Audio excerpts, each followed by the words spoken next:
Kolagen yang sebagai faktor-faktor pembekuan darah itu menjadi lebih sedikit juga sehingga tidak terjadi pembekuan atau gumpalan darah di bekas sayatan jadi sayat. Seperti kita kesayat silet itu kan pada saat kesayat nggak kerasa tetapi darahnya terus mengalir begitu. Nah itu tujuannya adalah tujuan dari pisau yang sangat tajam adalah itu.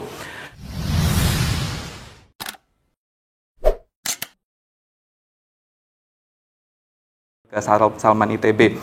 Non-tarif barrier for trade itu adalah status kehalalan dan yang menentukan kehalalan adalah juru sembelih. Kemudian kita sekarang bisa menolak daging dari Brazil, ayam Brazil karena mereka menggunakan rotary blade juga. Jadi dalam konteks ini adalah juru sembelih itu sedang naik daun. Kemudian SKK ini kita diakui dunia. New Zealand ngakuin sertifikat kita. Jadi banyak alumni pelatihan Juleha kita yang punya sertifikat BNSP kita. Kerja ada di New Zealand, ada di Inggris, ada di Kanada, ada di Brunei. Kemudian bulan lalu saya ngajar 5 orang dari Jepang, Kobe Wagyu Beef ya. Mereka juga ngambil sertifikasi juru sembelihnya di kita di IHTEC kebetulan. Gajinya cukup gede ya, di Kanada 60, di New Zealand 45, di Australia 39, di Saudi Arabia 60 begitu ya. Jadi lumayan juga. Jadi banyak mahasiswa S1, S2 yang pada mau juga.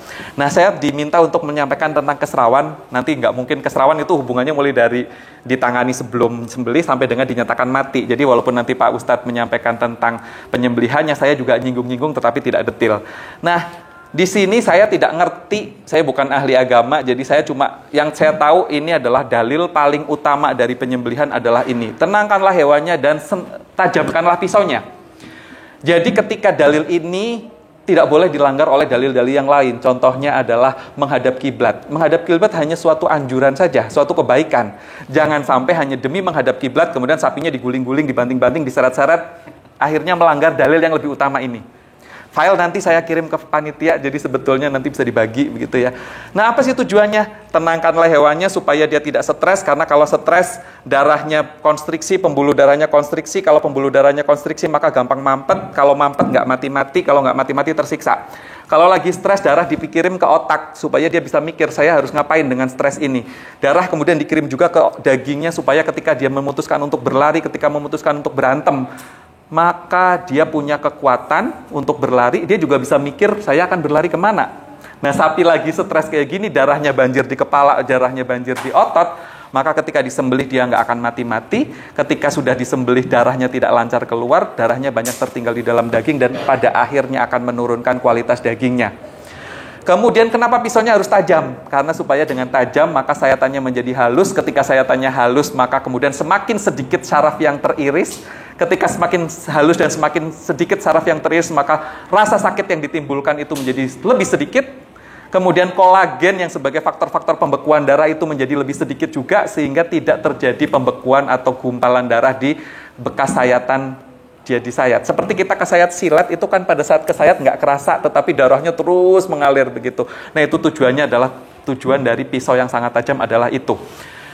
Kemudian, nah ini ketika kita menyembelih, aturan negara sebetulnya menyembelih itu harus di RPH. Tetapi ketika RPH kapasitasnya nggak cukup dan penyembelihan bareng-bareng cuma di setelah sholat Id sampai dengan menjelang asar tanggal 13, maka tidak sanggup RPH-nya, maka boleh dilakukan di luar RPH. Dan ketika dilakukan di luar RPH, maka harus dipersiapkan dari sekarang. Bagaimana sapi itu nggak boleh loncat, maka disediakanlah gundukan pasir atau karung-karung pasir supaya dia turun dari truk itu nggak loncat. Karena kalau loncat pincang jadi nggak memenuhi syarat untuk kurban.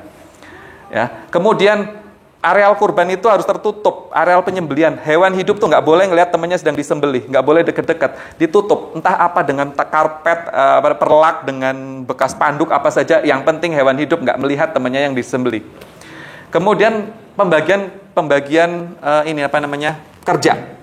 Sudah harus jelas siapa bekerja di sini. Intinya adalah ada petugas perebahan, ada penyembelih, ada petugas pengulitan, ada petugas penangan daging, ada petugas kalau bisa ada yang petugas pengasah pisau.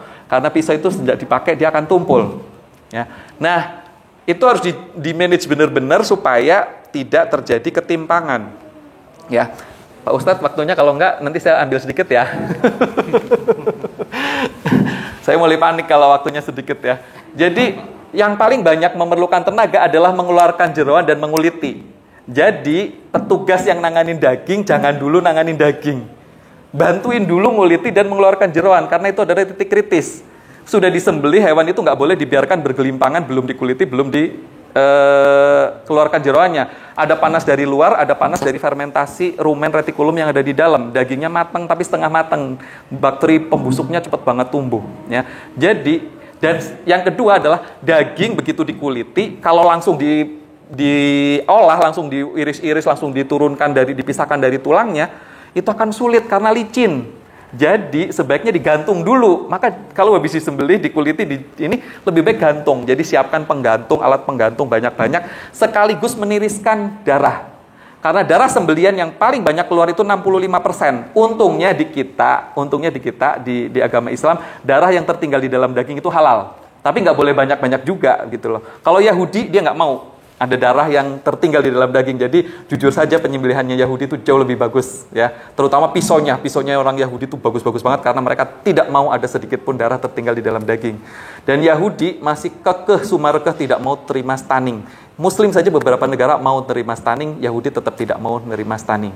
Karena khawatir jangan sampai darahnya tertinggal di dalam daging. Tapi saya pikir agama Islam itu luar biasa. Karena apa? Sesuatu hal yang tidak mungkin ya dibolehkan. Karena apa? Tidak mungkin darah itu keluar 100% dari dalam tubuh. Jadi darah yang tertinggal di dalam daging tetap halal begitu ya. Jadi itu adalah kemurahan atau kelonggaran di dalam Islam. Kemudian pisau sembelian, saya sengaja punya banyak pisau ya. Pisau sembelian itu pisau yang khusus. Alatnya mas sebetulnya tidak boleh terbuat dari kuku, tulang, tanduk, dan gigi. Nggak tahu kenapa ya, kalau saya sih dari medis, kenapa tidak boleh dari kuku? Ya kuku banyak kumannya ya. Tapi kalau dalilnya, kuku adalah alatnya orang Habasyah. Kemudian tidak boleh dari tulang. Saya cari dalilnya, walaupun saya nggak bisa baca Arab, tapi saya cari gimana caranya. Ada yang textbook bahasa Inggris, ada ini saya cari. Ternyata nggak ada alasannya kenapa nggak boleh dari tulang. Langsung kenapa dipakai untuk nyembelih itu nggak ada. Yang ketemu adalah ketika pisau ini nggak boleh, tulang itu nggak boleh dipakai untuk beristinja. Itu ada dalilnya. Tulang tidak boleh beristinja karena apa? Karena tulang itu adalah bagian dari makanannya jin, dan di antara golongan jin itu ada jin yang muslim. Jadi kita tidak boleh memberikan makanan kepada jin muslim dengan sesuatu yang ada najisnya. Sehingga pisau sembelihan ini nggak boleh kena darah hewan sembelihan, karena darah hewan sembelihan itu adalah najis. Jadi bukan karena tulang tidak tajam, bukan karena tulang tetapi karena tulang adalah makanannya jin. Itu adalah dalilnya. Tapi bagi saya orang medis, ya kalau tulang kan berpori, bahan biologis, bisa kumannya bisa masuk ke situ, kemudian bisa tumbuh berkembang di situ. Jadi akhirnya yang nggak higienis lagi. Ya, jadi kadang-kadang itu. Saya mungkin nanti bisa jadi pertimbangan juga gitu loh. Ketika ada dalil yang mengatakan Sekretaris Komisi Fatwa MUI lebih cenderung bahwa yang tidak boleh potong rambut, tidak boleh potong kuku adalah hewannya daripada manusianya. Karena apa? Kalau saya pikir 10 hari gitu, saya berlogika dan saya setuju dengan itu, walaupun mungkin ada perbedaan pendapat. 10 hari nggak dipotong, padahal di dalam sini adalah rumahnya jin gitu loh, sarang-sarangnya kuman, rumahnya jin apa segala macam. Dan Ustadz Andi Hidayat kemarin bilang bahwa kalau hewan itu, kalau seandainya yang dilarang adalah hewan, adalah harusnya bulu bukan rambut. Salah Pak Ustadz, rambut itu mamalia, kalau bulu itu unggas. Hewan juga kalau mamalia namanya rambut, dan disebut di situ rambut yang nggak boleh dipotong. Jadi sebetulnya ya mohon maaf ya, saya lebih setuju bahwa hewan yang tidak boleh dipotong adalah kukunya hewan dan rambutnya hewan. Karena apa? Sebelum darahnya sampai turun di tanah, maka kuku dan rambutnya dan seluruh bagian tubuh dari hewan itu sudah pahalanya sudah sampai kepada Yang Maha Kuasa. Jadi kenapa nggak boleh dipotong itu? Karena mereka akan bersaksi. Jadi udah dari tanggal 1 udah jangan potong kukunya, jangan potong rambutnya lagi. Saya lebih setuju itu daripada saya tidak memotong kuku saya begitu ya. Jadi tapi boleh berpendapat, silahkan dikaji. Sama halnya mazhab Syafi'iyah, konon katanya hanya mensyaratkan memotong itu hanya hulkum sama mar'i sudah sah. Mazhab Maliki malah kebalikannya, yang dipotong adalah wajadainnya. Hulkum sama mar'i nggak apa-apa, nggak kepotong. Mazhab Hanafi, hulkum sama wajadain harus dua-duanya kepotong, tetapi hulkum sama mari pilihan, boleh salah satunya tidak. Nah ini kan antara Maliki dengan Syafi'i ada sedikit perbedaan ya. Tapi saya berlogika, saya orang medis, Yang mematikan itu adalah darahnya, yang haram itu darahnya. Jadi saya lebih mengutamakan bulu darahnya yang kepotong daripada hulkum sama marinya. Karena saya sudah menyaksikan berkali-kali hewan yang hanya kepotong hulkum sama marinya itu bisa hidup sampai 5 hari. Jadi gimana mau dimakan kalau hanya hulkum sama marinya yang dipotong saja.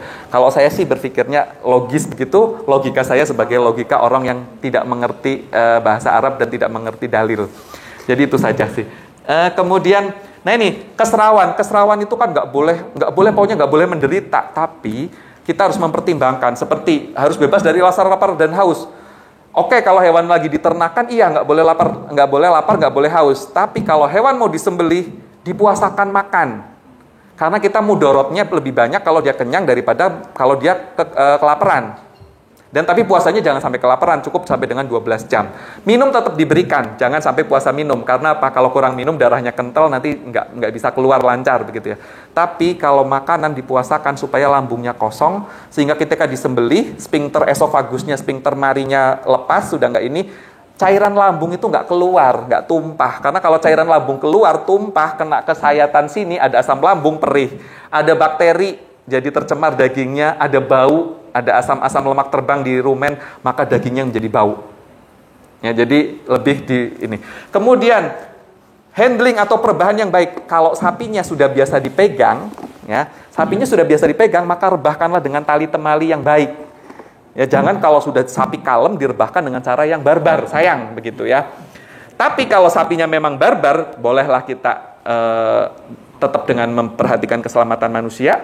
Kita bisa merebahkan dengan cara apapun, tapi kalau kita tahu merebahkannya kita sudah kasar, maka lakukanlah dengan cepat. Kalau sudah rebah, jangan terlalu lama, terlalu banyak ritual.